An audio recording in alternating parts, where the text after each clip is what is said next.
All right, it looks like we are ready for our vehicle parade.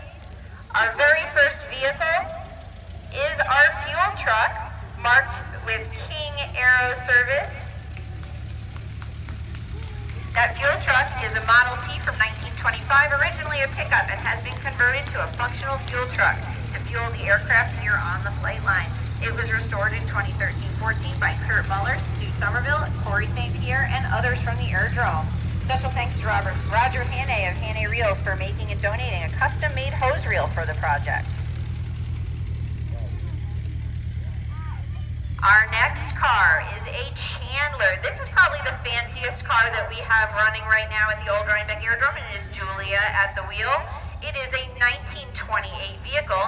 Chandler Motor Car Company was incorporated in 1913 with Frederick C. Chandler as president, headquartered and with its factory in Cleveland, Ohio. This particular one was restored by Robert Knopf of Cazenovia, New York, whose grandfather had worked as an upholsterer in the Chandler factory. It was donated from his estate by Christy Fitzpatrick to us in 2014.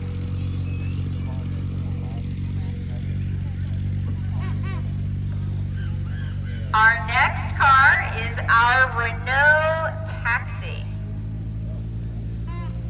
That's a 1913 Renault. It is the taxi cab of the Marne, although it has served here at the Aerodrome in many, many purposes. And if you've been here years ago, you remember perhaps that it was a yellow and black vehicle at that time. Steve is at the controls, but it looks like maybe he's had some of that bootlegging situation in his life, because he's a little weavy on that. I don't know. Maybe we should stay out of his way.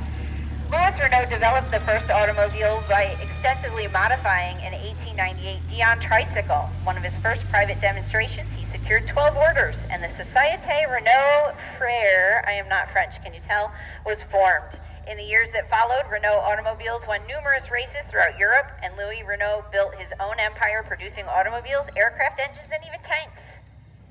And finally, this is our Speedster, driven by Shane and accompanied by Paige. They're going to show up, I think, a little bit. This 1919 yellow Speedster is a favorite here at the old Rhinebeck Aerodrome. Shane is showing you some of his tricky driving skills. This Model T was originally a pickup and has been converted to a functional fuel. Oh, no, that's not the right thing. That was not a pickup, folks. However, this was what we would call an aftermarket. And bodies like this could be bolted to any Model T frame. So maybe it was a truck at one time. This two-seat Speedster body transformed an ordinary, inexpensive Ford into an expensive Stutz Bearcat look-alike. We have a late entry here, folks, and this is our Studebaker. This Studebaker is another workhorse here at the old Rhinebeck Aerodrome, serving in many, many capacities over the years. It is a 1916 touring car built in Detroit, Michigan. Studebaker Brothers opened a blacksmith and wagon shop in 1852. They produced 100 wagons for the U.S. government just 5 years later, and the selling price was $1,050, which is about equivalent to $35,000 in today's money. Studebaker remained in business for more than 100 years before closing down in 1966.